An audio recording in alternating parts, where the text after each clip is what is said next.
So welcome to Crowns and Sashes magazine. Today we are speaking to the lady who is behind the magazine. Would you like to introduce yourself? Hi everyone, thank you for that lovely introduction. My name is Charlotte Lister. I'm the current Miss Diamond South Yorkshire, and yes, Crowns and Sashes is my little baby. So I'm officially the editor, which sounds so strange to say out loud, but yes. You've got a title. It sounds amazing. So yeah, it is going so well. Well done so far. Thank you. It's been incredible actually. I thought it was going to be really, really small, tiny little project, and it's just exploded. We've had around 1,000 reads of the 2 issues that have been out already. My phone doesn't stop. I bet. More importantly, we have raised over £460. Wow. That's including gift aid. So yeah, I'm hoping by the time the March issue gets released, we'll be up to £500. So. That's incredible. Are you aiming for 1,000? Overall, I would like 1,500, but I think 1,500 in 6 months is a little bit high. It might be doable. So I try to, raise around £100 an issue. Yeah. But we're raising more than that. So every time we hit 100 milestone, I'm just up it a little bit. Yeah. So then it doesn't seem as scary. Yeah. March it'll be 500, then 6, and then 7. So that's my plan, £100 an issue minimum. So wow, brilliant. When did you first compete in your first pageant, and how old was you? So my first pageant was back in 2012. So a long time ago now. Yes, very long time ago. I would have been, oh God, I can't even figure out how old I am now. Lockdown, I don't even know my age anymore. I didn't even know the year earlier. I had to think twice. I would have, what year are we in? We're in 21, aren't we? 21. So that's nearly 10 years ago, isn't it? So that's 9 years ago. So I would have been 23, 24, I think. Wow. Yes, so quite a long time ago. And it was called Miss Diamond. No, it wasn't. It was Miss British Empire. Right. So, which is run by Lizzie Fuller. And I had no idea what we're doing at all. As most girls don't know. No, when you enter your first one, you just go in guns blazing, don't you? Exactly, because back then there were no coaches in the UK or anything like that, so I just had no idea. But I absolutely loved it. I met one of my best friends there. I did it, and I won best hair, which you don't think of today because I forgot. But I absolutely loved the experience, and then since then I've competed on and off for 9 years now, on and off. So wow. And I just love pageantry, and I'm so glad I'm back in pageant land again because I missed it so much. Yeah, definitely. It's certainly a bug that you catch, isn't it?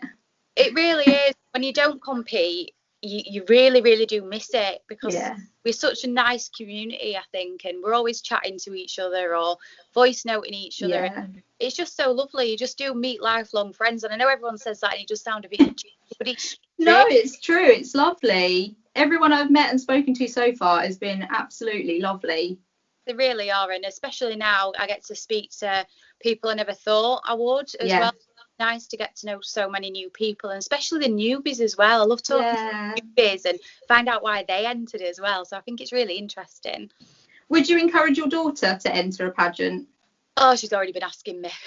Has she? Yes, she loves the pretty dresses, and more importantly the crowns. Obviously it's all about the crowns. Who doesn't love the crowns? Exactly. Well, she's 10, so obviously crowns to her, that's the most important thing because of sparkle, and she's like a magpie. But we've spoke about it a little bit because obviously she can enter now due to her age, but it was her decision more than mine, and she actually wants to do it when she's older. So bless her. Well, she's a teenager at least. Probably go into it then, but she definitely wants to do it. I'm just not too sure how long I've got to wait. I think around years or so. I think I've got until. Would you be a pageant mum sitting in the audience, or would you be a pageant mum competing at the same time? It depends what system. It does depend what system. If there was a system that allowed both of us to compete, and she was happy with that system, and so was I, if it matched our values and platform, then definitely I would love to compete with her. But if she went into, say, Miss England, for example, then I wouldn't be able to. So it just depends on what system she decides to go for first. Obviously, I'd be telling her to go into the diamond system because obviously I am now and I love it. Would you be fighting over the same dresses? Well, I actually saved my dresses for her. Oh, that's lovely. I've got like big, those vacuum bags where it sucks all the air. Yeah. I've got those, and I put loads of my older dresses in there. So when she competes, that's lovely. So, and she'll have like one-off dresses. So I do actually save them for her. But she's a lot skinnier than me, even especially after my lockdown weight increase. So no doubt I'll be a size is bigger than her. But I think we've all gained a little bit of lockdown weight. Oh yeah, but none of my outfits fit me for the final. It's a nightmare. Mine fit, but yeah, so could look better in them. Yeah, I'm gonna have to unhook them a little bit. So still fun and games because I can't work out because I've hurt my knee, which is great fun. But yeah, it'll be fine on the night. Could you tell me about your platform and what made you choose this platform? So my actual pageant platform is cancer awareness and end of life care. The reason I chose it was because cancer has affected my family so much. I've lost all but one of my grandparents grandparents to cancer. My dad had Hodgkin's lymphoma when I was 3. Right. My auntie's had breast cancer twice, so it's very personal to me. I had a breast cancer scare as well about 3 or 4 years ago, so it does put the fear of God in you. It really, really does when you find a lump, but luckily I'm all right. And I think when you do choose a pageant platform, I think having one very personal to you, I think speaks volumes. Definitely. And then when I was researching cancer and I was volunteering for my local hospice before lockdowns, my platform then developed into end of life care as well, because unfortunately cancer and end of life care can go hand in hand together. Of course. Even though the life expectancy rates are much better than they were 50 years ago, unfortunately it still happens. So I kind of combined the two, and that was actually with thanks to Hannah Golding. She helped me come up with my campaign a little bit better on my platform. So that's my main platform, but then I also have the magazine on the side which raises money for Samaritans. So I suppose I'm a coin really, and there's two coins. So I've got one that's really personal to me, and then on the other hand I've got the magazine to raise money for Samaritans. So it's a bit of both really. I'm an all-rounder. That's the best way to be. What made you start the magazine in the first place? So in lockdown 1, we've had that many now, I forget which one. Yeah, I know. So in lockdown 1, I started a pageant lockdown blog. So I interviewed over 150 queens from the UK, America and Australia. Wow. And it was brilliant and I loved it. And then I hit my target and I was like, what do I do now? Yep. So lockdown 2, I actually went back to college and I got qualifications in my real pageant platform. Real sounds a little bit wrong, but my original pageant platform of end of life care and cancer awareness. So I got qualifications in them. Okay. And then I got the college bug. And then I did 4 courses in digital skills and, social media and that kind of thing. And I thought, I can actually combine. And then in lockdown 3, I thought I can combine what I've done in lockdown 1 and lockdown 2. And that's when I came up with Crowns and Sashes magazine. So brilliant. Yeah, I think that's about it. A bit long-winded, but that's what happened. Well, it's escalated and it is doing fabulous. Yes, I'm really, really proud. And I've had to get new people involved as well, like you, to help me. And it's just unbelievable. I can't believe the support from the pageant community. So thank you every single person that has submitted an article or entered the front cover competition or even just liked and shared the magazine. And all helps. Yeah, it just means the absolute world to me. I really do appreciate everyone's support, and I go on about it all the time. So you've all probably 100 times already this week, but there we go. Do you have any advice to someone who is about to enter their first pageant?